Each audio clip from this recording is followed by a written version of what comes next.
Viewers, ಕರುನಾಡ ಕೈರುಚಿ ಕ್ರಿಯೇಷನ್ಸ್ಗೆ ಸ್ವಾಗತ. ನಾನಿವತ್ತು ready Lakshmi ಡಾಲ್ಗೆ ಹೇಗೆ ಅಲಂಕಾರ ಮಾಡ್ಬೋದು ಅನ್ನೋದನ್ನು ನಿಮ್ಮೊಟ್ಟಿಗೆ ಶೇರ್ ಮಾಡ್ಕೊಳ್ತಾ ಇದ್ದೀನಿ. ನಾನಿಲ್ಲಿ ಸೀರೆನ ಹಾಡ್ಕೊಂಡು ನಾರ್ಮಲ್ ಆಗಿ ಸೀರೆ ಉಟ್ಕೊಳ್ತೀವಲ್ಲ, ಆ ಕಡೆಯಿಂದ ಪ್ಲೀಟ್ಸನ್ನು ಮಾಡ್ಕೊಳ್ತಾ ಇದ್ದೀನಿ. ನಾನಿಲ್ಲಿ ಬ್ಲೌಸ್ ಪೀಸನ್ನು ಕಟ್ ಮಾಡಿಲ್ಲ. ನೀವು ಬೇಕು ಅಂದರೆ ಕಟ್ ಮಾಡ್ಕೋಬಹುದು. ಸಣ್ಣ ಸಣ್ಣದಾಗಿ ಪ್ಲೀಟ್ಸನ್ನು ಮಾಡ್ಕೊಳ್ಳಿ. 3 ಇಂಚು ಅಗಲ ಆಗುವಷ್ಟು ಅಥವಾ 4 ಇಂಚು ಅಗಲ ಆಗುವಷ್ಟು ಪ್ಲೀಟ್ಸನ್ನು ಮಾಡ್ಕೊಳ್ಳಿ.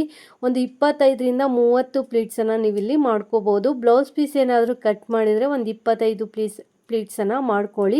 ಬ್ಲೌಸ್ ಪೀಸ್ ಕಟ್ ಮಾಡಿಲ್ಲ ಅಂದರೆ ಒಂದು 30-32 ಪ್ಲೀಟ್ಸನ್ನು ನೀವಿಲ್ಲಿ ಮಾಡ್ಕೋಬಹುದು. ಒಂದ್ಸಲಿ ಪ್ಲೀಟ್ಸನ್ನು ಮಾಡ್ಕೊಂಡಿದ ನಂತರ ಪ್ಲೀಟ್ಸ್ಗಳನ್ನ ಅರೇಂಜ್ ಮಾಡಿ ಪಿನ್ನು ಅಥವಾ ಕ್ಲಿಪ್ಪನ್ನು ನೀವಿಲ್ಲಿ ಸೇರಿಸ್ಕೊಳ್ಳಿ. ನಾನು ಸಣ್ಣದಾಗಿ ಪ್ಲೀಟ್ಸನ್ನು ಮಾಡಿರೋದ್ರಿಂದ ಒಂದು 26-27 ಪ್ಲೀಟ್ಸನ್ನು ನಾನಿಲ್ಲಿ ಮಾಡ್ಕೊಂಡಿದ್ದೀನಿ. 2 ಬಾರ್ಡರ್ಗಳಲ್ಲೂ ಸಹ ಪ್ಲೀಟ್ಸನ್ನು ನೀಟಾಗಿ ಜೋಡಿಸಿ ಕ್ಲಿಪ್ಪು ಅಥವಾ ಪಿನ್ನನ್ನು ಸೇರಿಸ್ಕೋಬೇಕಾಗತ್ತೆ. ಮತ್ತು ಮಧ್ಯಭಾಗದಲ್ಲಿರುವಂಥ ಪ್ಲೀಟ್ಸನ್ನು ಸಹ ನಾವು ಇಲ್ಲಿ ಅರೇಂಜ್ ಮಾಡಿ ಪಿನ್ನು ಅಥವಾ ಕ್ಲಿಪ್ಪನ್ನು ಸೇರಿಸ್ಕೋಬೇಕು. ಒಂದೇ ಸಲ ಪ್ಲೀಟ್ಸನ್ನು ಹಿಡಿಲಿಕ್ಕೆ ಆಗಲಿಲ್ಲ ಅಂದರೆ ಸ್ವಲ್ಪ ಪ್ಲೀಟ್ಸನ್ನು ಮಾಡ್ತಾ ಕಂಟಿನ್ಯೂ ಮಾಡಿಕೊಂಡು ಪ್ಲೀಟ್ಸ್ಗಳನ್ನ ಜೋಡಿಸಿ ಪಿನ್ನು ಅಥವಾ ಕ್ಲಿಪ್ಪನ್ನು ಸೇರಿಸ್ಕೋಬೋದು. ನಾನಿಲ್ಲಿ ಅರ್ಧ ಭಾಗ ಸೀರೆಯನ್ನು ಪ್ಲೀಟ್ಸ್ ಮಾಡ್ಕೊಂಡಿದ್ದೀನಿ.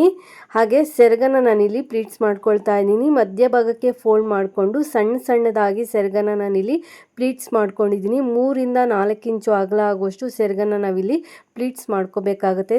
ತುಂಬ ಸಣ್ಣದಾಗಿ ನಾನಿಲ್ಲಿ ಸೆರಗನ್ನು ಪ್ಲೀಟ್ಸ್ ಮಾಡ್ಕೊಂಡಿದ್ದೀನಿ. ಪ್ಲೀಟ್ಸ್ಗಳನ್ನ ನೀಟಾಗಿ ಜೋಡಿಸಿ ಸೆರಗಿನ ತುದಿಗೆ ಒಂದು ಕ್ಲಿಪ್ಪನ್ನು ಸೇರಿಸಿದ್ದೀನಿ. ಸ್ವಲ್ಪ ದೂರಕ್ಕೆ ಪ್ಲೀಟ್ಸ್ಗಳನ್ನ ಅರೇಂಜ್ ಮಾಡಿ ಕ್ಲಿಪ್ಗಳನ್ನ ಸೇರಿಸ್ಕೊಳ್ತಾ ಇದ್ದೀನಿ. ನಾನಿಲ್ಲಿ 1.5 ಮಾರು ಆಗುವಷ್ಟು ಸೆರಗನ್ನು ಪ್ಲೀಟ್ಸ್ ಮಾಡ್ಕೊಂಡಿದ್ದೀನಿ. ಈಗ ಸೀರೆಯನ್ನು ಪ್ಲೇಟ್ಸ್ ಮಾಡ್ಕೊಂಡಿದ್ದಾಗಿದೆ. ದೇವಿಗೆ ಹೇಗೆ ಸೀರೆ ಉಡಿಸೋದು ಅಂತ ನೋಡೋಣ. ನಾನಿಲ್ಲಿ ಲಕ್ಷ್ಮೀ ಡಾಲನ್ನು ಇಟ್ಕೊಂಡಿದ್ದೀನಿ. ಲಕ್ಷ್ಮೀ ಡಾಲ್ ಬ್ಯಾಕ್ ಸೈಡ್ಗೆ ಸೆರಗನ್ನು ಇಟ್ಕೊಂಡಿದ್ದೀನಿ. ನಂತರ ನಾವು ಪ್ಲೀಟ್ಸನ್ನು ಉದ್ದಗಿಡ್ಡ ಮಾಡಿ ತಗೋಬೇಕಾಗತ್ತೆ. ಈ ರೀತಿ ನಾನು ಹಾಕ್ಕೊಂಡಿದ್ದೀನಲ್ಲ, ಈ ರೀತಿಯಲ್ಲಿ ತಗೋಬೇಕಾಗತ್ತೆ. ಈ ರೀತಿ ಫೋಲ್ಡ್ ಮಾಡಿಕೊಂಡು ಡಿಸ್ಟೆನ್ಸನ್ನು ನೋಡ್ಕೊಳ್ಳಿ. ನಿಮಗೆ ಎಷ್ಟು ಹೈಟ್ಗೆ ಪ್ಲೀಟ್ಸ್ ಬೇಕು ಅಂತ ನೋಡಿಕೊಂಡು ಈ ರೀತಿ ಉದ್ದಗಿಡ್ಡ ಮಾಡಿಕೊಂಡು ನಂತರ ನಾವೇನು ಫೋಲ್ಡ್ ಮಾಡ್ಕೊಂಡಿರ್ತೀವಿ ಆ ಫೋಲ್ಡ್ಗೆ ದಾರನ ಸೇರಿಸ್ಬಿಟ್ಟು ಅದೊಂದು ಸ್ವಲ್ಪ ಫೋಲ್ಡ್ ಮಾಡಿ ದೇವಿಯ ಸೊಂಟಕ್ಕೆ ನಾವಲ್ಲಿ ಕಟ್ಕೋಬೇಕಾಗುತ್ತೆ. ನಾವು ಹೇಗೆ ಪ್ಲೀಟ್ಸ್ಗಳನ್ನ ಸೊಂಟದೊಳಗಡೆ ಸಿಗಿಸ್ತೀವಿ ಅದೇ ರೀತಿ ದಾರದೊಳಗಡೆ ಪ್ಲೀಟ್ಸ್ನ ಸ್ವಲ್ಪ ಫೋಲ್ಡ್ ಮಾಡಿ ದೇವಿಯ ಸೊಂಟಕ್ಕೆ ನಾವಲ್ಲಿ ಟೈಟ್ ಮಾಡಿ ಕಟ್ಕೋಬೇಕಾಗುತ್ತೆ.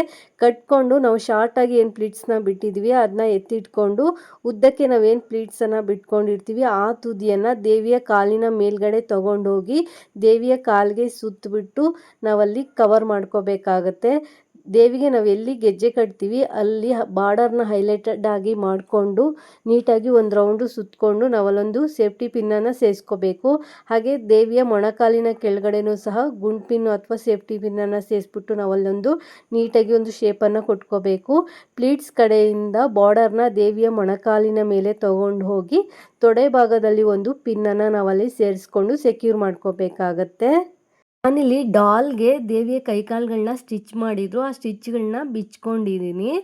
ದೇವಿಯ ಎಡಗಾಲಿಗೆ ನಾವಲ್ಲಿ ಪ್ಲೀಟ್ಸ್ ಏನು ಬರ್ತಾ ಇದೆ ಆ ಪ್ಲೀಟ್ಸ್ನ ಶಾರ್ಟಾಗಿ ಏನು ಬಿಟ್ಕೊಂಡಿರ್ತೀವಿ ಆ ಪ್ಲೀಟ್ಸ್ನ ದೇವಿಯ ಎಡಗಾಲಿನ ಮೇಲೆ ತೊಗೊಂಡು ಬಂದು ಪ್ಲೀಟ್ಸ್ಗಳನ್ನ ನಾವಲ್ಲಿ ಕಾಲಿನ ಮೇಲ್ಗಡೆ ನೀಟಾಗಿ ಸ್ಪ್ರೆಡ್ ಮಾಡ್ಕೋಬೇಕಾಗತ್ತೆ. ಒಂದರ ಪಕ್ಕ ಒಂದು ಪ್ಲೀಟ್ಸ್ ಅನ್ನೋದು ಬರಬೇಕು. ಆ ರೀತಿಯಲ್ಲಿ ನೀಟಾಗಿ ಪ್ಲೀಟ್ಸ್ಗಳನ್ನ ನೀವಲ್ಲಿ ಅರೇಂಜ್ ಮಾಡ್ಕೊಳ್ಳಿ.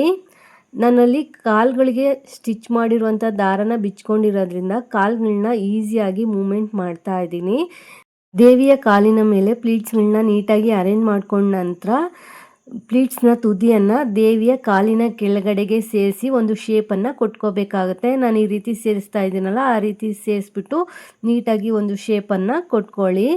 ನಂತರ ದೇವಿಯ ಕಾಲಿನ ಕೆಳಗಡೆ ಇರುವಂಥ ಪ್ಲೀಟ್ಸನ್ನು ನೀವಿಲ್ಲಿ ಅರೇಂಜ್ ಮಾಡ್ಕೋಬೇಕಾಗತ್ತೆ. ನೀಟಾಗಿ ಒಂದರ ಪಕ್ಕ ಒಂದು ಪ್ಲೀಟ್ಸ್ ಬರೋ ರೀತಿಯಲ್ಲಿ ನೀಟಾಗಿ ಸ್ಪ್ರೆಡ್ ಮಾಡ್ಕೊಳ್ಳಿ.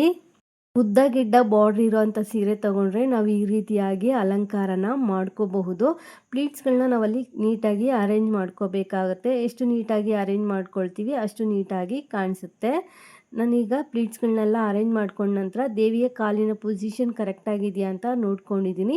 ನಂತರ ಸೈಡ್ ಭಾಗದಲ್ಲಿರುವಂತಹ ಸೀರೆ ಪಾಟನ್ನು ಸಹ ನೀಟಾಗಿ ಅರೇಂಜ್ ಮಾಡ್ಕೊಂಡಿದ್ದೀನಿ. ಈಗ ಸೆರಗನ್ನು ನಾವು ನಾರ್ಮಲ್ ಆಗಿ ಸೀರೆ ಉಟ್ಕೋಬೇಕಾದ್ರೆ ಹೇಗೆ ಸೆರಗು ಹಾಕ್ತೀವಿ ಅದೇ ರೀತಿಯಲ್ಲಿ ದೇವಿಗೆ ನಾನಿಲ್ಲಿ ಸೆರಗನ್ನು ಹಾಕ್ಕೊಂಡಿದ್ದೀನಿ.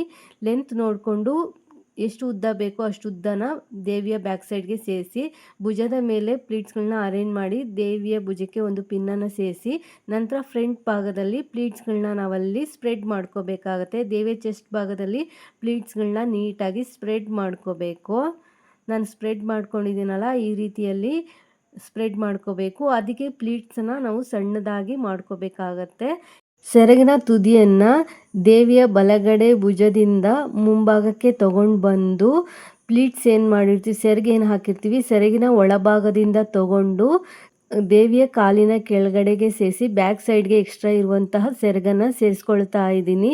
ಬೇಕು ಅಂದರೆ ದೇವಿಯ ಕಾಲಿನ ಮೇಲೆ ನೀವಲ್ಲಿ ಸೇರಿಸ್ಕೋಬೋದು. ತುಂಬ ಉದ್ದ ಇತ್ತು ಅಂದರೆ, ಶಾರ್ಟ್ ಆಗಿದೆ ಅಂದರೆ ಅಲ್ಲೇ ಫೋಲ್ಡ್ ಮಾಡ್ಕೋಬೋದು. ನಂತರ ಬಲಗಡೆ ಭುಜದ ಮೇಲಿರುವಂಥ ಪ್ಲೀಟ್ಸನ್ನು ಸಹ ಸ್ಪ್ರೆಡ್ ಮಾಡ್ಕೋಬೇಕು.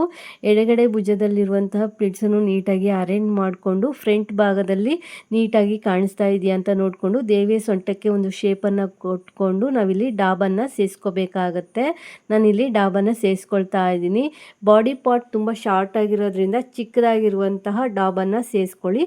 ನಂತರ ದೇವಿಗೆ ಅಂತ ಇಟ್ಕೊಂಡಿರುವಂಥ ಒಡವೆಗಳಿಂದ ದೇವಿಯನ್ನು ನೀವಿಲ್ಲಿ ಅಲಂಕರಿಸ್ಬೋದು. ಕಳಶದ ಬಿಂದಿಗೆಗೆ ಅಥವಾ ಕಳಶದ ಚೊಂಬಿಗೆ ನೀವೇನು ನಿಮ್ಮ ಸಂಪ್ರದಾಯದ ಪ್ರಕಾರ ನೀವೇನು ಸೇರಿಸ್ತೀರಾ ಎಲ್ಲವನ್ನು ಸೇರಿಸಿ ಧಾನ್ಯ ಅಥವಾ ನೀರನ್ನು ಸೇರಿಸ್ಕೋಬೋದು. ವೀಳ್ಯದೆಲೆ ಮಾವಿನೆಲೆ ಇಟ್ಟು ತೆಂಗಿನಕಾಯಿ ಇಟ್ಟು ದೇವಿಗೆ ಮುಖಪದ್ಮವನ್ನು ಹಾಕಿ ಹೂಗಳಿಂದ ದೇವಿಯನ್ನು ಅಲಂಕರಿಸಿ ಭಕ್ತಿ ಶ್ರದ್ಧೆ ನಿಷ್ಠೆಯಿಂದ ದೇವಿಯನ್ನು ಆರಾಧಿಸಿ ಪೂರ್ತಿಯಾದ ಅಲಂಕಾರ ಆದ ನಂತರ ನೀವಿಲ್ಲಿ ದೇವಿಯನ್ನು ನೋಡ್ಬೋದು. ಈ ಅಲಂಕಾರದ ವಿಡಿಯೋ ನಿಮಗೇನಾದರೂ ಇಷ್ಟ ಆಯಿತು ಅಂದರೆ ಪ್ಲೀಸ್ ಒಂದು ಲೈಕ್ ಕೊಡಿ. ಹೊಸದಾಗಿ ಯಾರೆಲ್ಲ ಚಾನಲ್ ನೋಡ್ತಾ ಇದ್ದೀರಾ ಚಾನಲ್ನ ಸಬ್ಸ್ಕ್ರೈಬ್ ಮಾಡಿಕೊಂಡು ನೋಡಿ. Thanks for watching this video. Take care. Have A nice day.